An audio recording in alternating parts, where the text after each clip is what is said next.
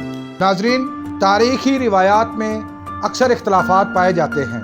اگر آپ اس ویڈیو کے سلسلہ میں اپنی رائے دینا چاہیں تو کمنٹ باکس کا استعمال کریں۔